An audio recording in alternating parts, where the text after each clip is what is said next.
Amazing morning po everyone! Ako po si Mentor Mary Joy Bait. At ako naman po si Mentor Jeffrey Bait. Kami po ay mga DepEd teacher. Part-time po sa Worldwide. Part-time po kami sa IM Worldwide. Ako po ay 16 years na sa DepEd. Ako naman po ay more than 11 years sa DepEd. At gusto po namin i-share kung paano kami napunta sa IM Worldwide. Kasi kung tutusin, parang dream ng mga karamihan ngayon ang mapunta sa DepEd. Kasi alam nyo na, stable ang job. Pero paano po kami napunta sa company na ito? I-share po namin.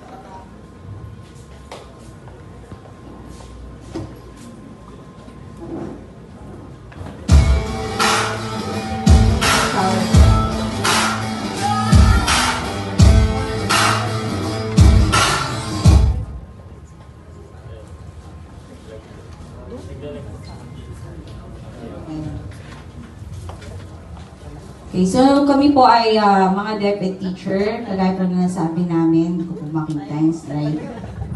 Next slide po, please. Yan po. Next slide po ulit. Okay. Nagkaroon po kasi ng sakit yung aming panganay na anak, si Abigail.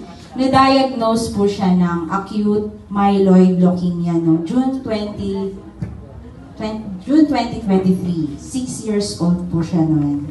Negative po ako pagdating sa MLM. Marami pong nag-aalok sa akin, tinaturn down ko kaagad.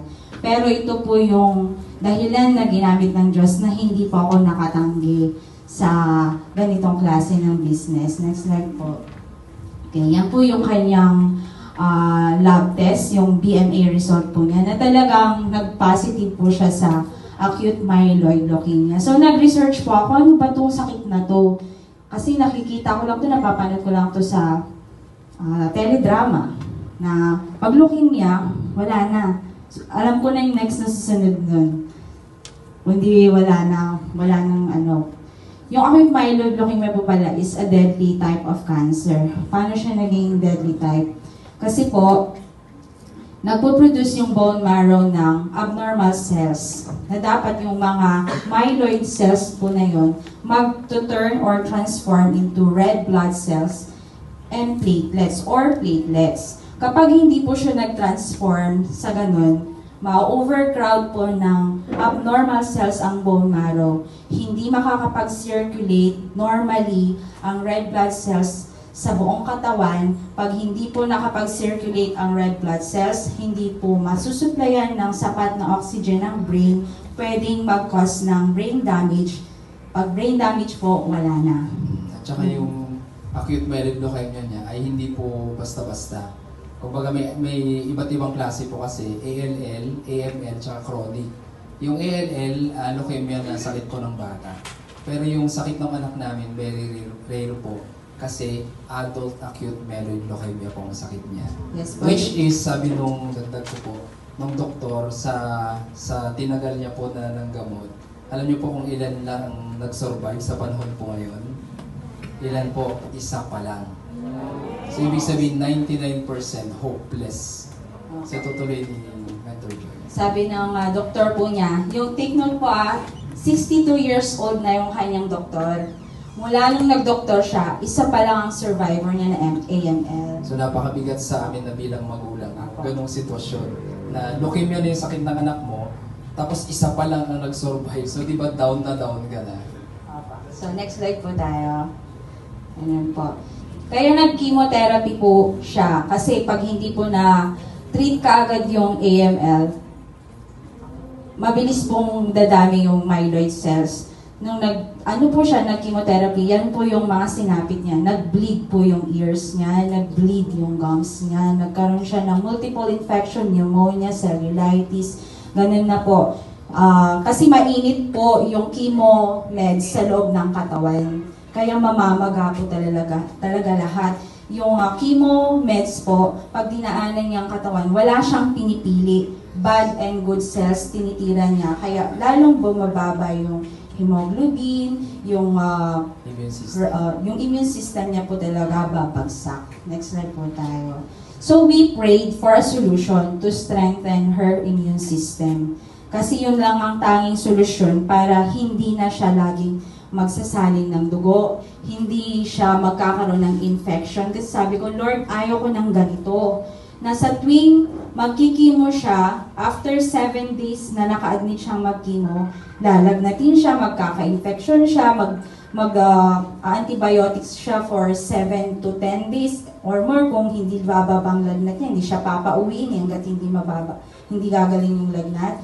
Tapos, magsasalin siya palagi ng dugo, palagi kami maghahanap ng platelets, ng red blood. Sabi ko, Lord, ayaw ko ng ganito. Paano kung wala kaming perang pambili ng dugo? Paano kung hindi kami makahanap ng donor? Sabi ko, bigyan mo kami ng solusyon, Lord. Kaya, one time, yung tita ko, kinumusta kami, and she suggested para sa anak ko na subukan namin yung barley.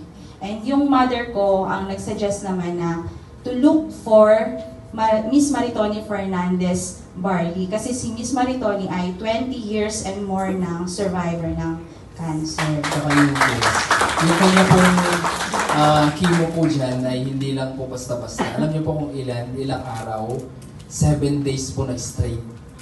Yung kaibahan po ng ALL ay ilang araw lang po sila. Okay? So, yes, weekly. Dumabalik sila. Pero yung anak namin, 7 days na straight. At pagdating ng 7th day, sabi ko sa anak ko, anak, uwi na tayo bukas.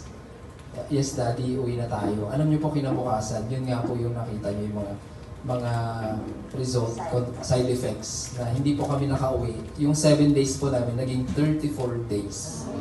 Kaya yan po, sige tuloy na mami. Next po na slide. So, ang sagot po ng Panginoon sa amin ay yung I Am Amazing Pure Organic Barley. Naghanap po kami ng legit distributor. Si Mr. ko po ang nag-browse sa internet, sa Facebook. Ang nahanap po niya ay yung Facebook ads ni Mentor Shane, yung angel mentor po natin. Alam niyo po, sabi ko po noong kanina, negative po ako sa MLM. Pero nung napanood ko yung Facebook ads ni Mentor Shane, hindi po ako nakaramdam ng doubt. Madali po kasi akong magkaroon ng kutob na baka scammer to. Pero nung pinanood ko yung Facebook ads ni Mentor Shane, not a single doubt po, wala akong naramdaman na gano'n. Tinawagan ko po siya, tenext ko po siya, nag-chat ako sa page po nila, lahat yung ginawa ko, gusto ko lang maka-reach kaagad sa kanya. Tapos nag-reply si Mentor Shane, sinagot niya yung call ko, agad-agad sabi ko, gusto ko pong mag-member kasi nakita ko po 50% discount. Kailangan po ng anak ko ng barley, may leukemia po siya. Sabi ko po kay Mentor Shane. Kaya po nun, pinamili ako ng Mentor Shane kung business or member user lang na account. Sabi ko, may business pala yun. Kaya choose ko po yung business. At ang nagsimula po kami sa silver. Silver po yung kinuha namin that time. At nung pinag-take po namin yung anak namin, alam niyo po nakakagulat, umaga, tanghali, gabi. Kasi yung 34 days niya, alam niyo po yung maririnig mo sa anak mo, yung tapos hindi siya makatulog. Yung binabantayan namin kasi sobrang taas ng lagnat, nasa 39, 40, talagang kinaukan namin siya. Yung 34 days na po yun na hindi siya makatulog. Pero nung nag-take po siya ng barley, kinabukasan, nagulat kami. Kasi hindi siya, yung pagtulog niya, napakahimbing. Alas 9 na ng umaga, hindi pa siya gising. Nagtaka kami. Sabi ko, Mami, bakit di pa gumigising? Gisingin mo na kasi kakain na siya. Alam niyo po nung paggising namin, ito po yung sinambit ng anak namin. Sabi niya kay Mami niya, Mami, ang sarap ng tulog ko. Ako kasi, dun sa room po namin, kung saan siya naka-admit, ang dami pong bata doon. Ward po kasi yun, 6 na bed. May 2 years old, may 3 years old. Nag-iiyakan sila kahit gabi na hindi siya makatulog. Pero nung nag-barley po siya, ang isa po ng tulog niya. And doon po nag-start na gumaling yung lagnat niya. Na hindi po nawawala from 38 degrees. Bumaba. Kaya nakauwi na po kami after 34th day po kami. Doon kami nakauwi kasi nga nawala na yung lagnat niya. Naka-recover na po niya. And then yung last na red blood na secure nila sa amin na dapat isasalin sa kanya, hindi na po sinalin. Tinanong namin sa doktor bakit hindi na isinalin. dahil daw po nag-improve yung kanyang hemoglobin. So next slide po. Yan po siya nung siya ay nagkikimo, wala po siyang hair. So after po ng second chemotherapy, tinuloy-tuloy kasi namin yung barley sa kanya. Wala na po siyang bleeding, wala siyang infection, at wala po siyang blood transfusion. Hindi po siya nagsasalin ng dugo monthly, hindi po kagaya ng ibang cases doon na ALL lang or milder case ng leukemia yung sakit nila. Pero sa tuwing magpapa-check up sila weekly, nagsasalin po sila ng red blood. Siya po hindi. From August to November, hindi po siya nagsalin. Bumababa lang po yung niya, yung dugo niya kapag napapagod siya, napupuyat siya, ganon. Pero pag hindi po, pag naalagaan niya namin siya ng gusto with barley, hindi po siya nagsalin ng dugo. Nasa ano po siya lagi, yung nasa controllable po siya. Yan po. And then sunod po tayo.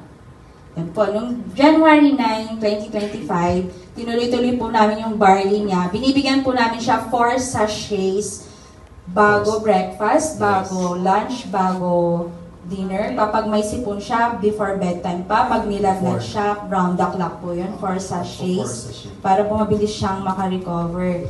Tapos po nung January 9 lang, 2025, kinuha po namin yung kanyang results sa PCMC. Normal na po yung kanyang bone.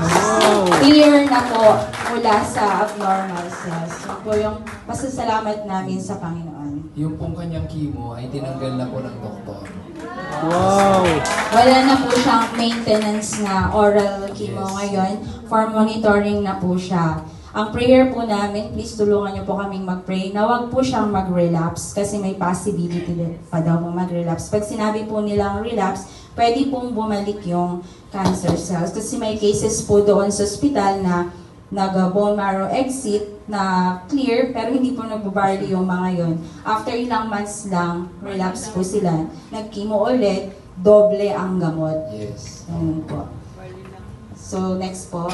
Ito naman po yung first visit namin sa I Am Worldwide dito sa office last December 2023 po yan. Kumuha po kami, nag-upgrade po kami from silver, nag-jade po kami. Silver to jade po kami kasi naisip namin na in-explain ni Mentor Shane. Kala namin yun yung about sa business. Pero nakita namin yung jade, mas maganda. Kaya nag-upgrade po kami. Ginawan po namin ng paraan para sa anak namin. Kasi ang nasa isip namin, kailangan gawan natin ng paraan, mami, sabi ko. Kasi yung anak natin, hindi parang sakyan na pag naplatan, mawawala. Pero yung anak natin, iisa lang ang buhay, gawan natin ng paraan. Yeah! Alam niyo po, itong mister ko ayaw po niyang naglo-loan ito. Yes. Pero dito sa I Am Worldwide, ang dami niyang beses na nag-loan po para po makapag-grade. Next slide po tayo. Yan po. Yan po yung first meeting namin nila Mentor Shane and Mentor Kinix. Mentoring po kaagad dyan sa Burger King. Yan po. Next po, first time po namin sila ma-meet in person.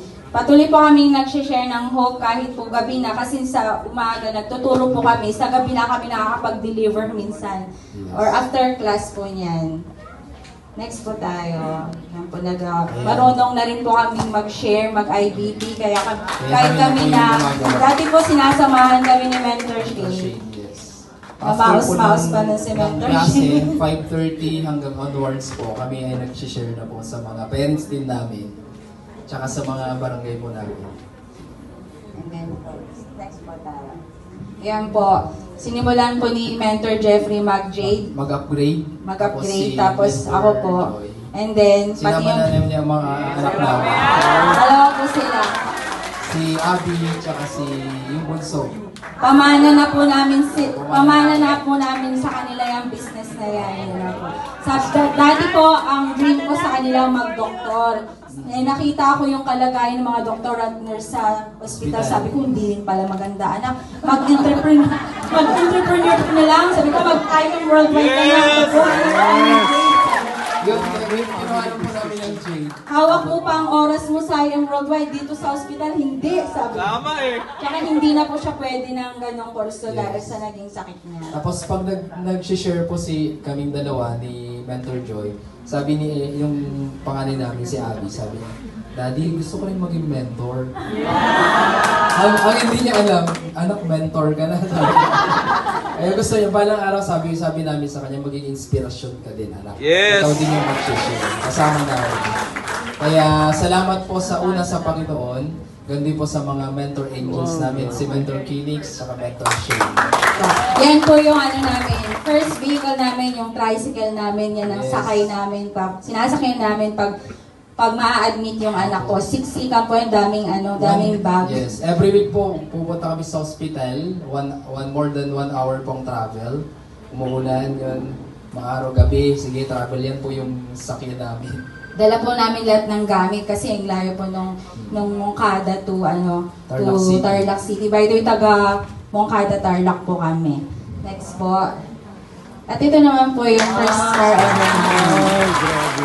Mirage G4 po, GLX, tama ba? GLX. Ang pangalan po niya ay Perry, from the word prosperity. Wala na po yata kasunod yan.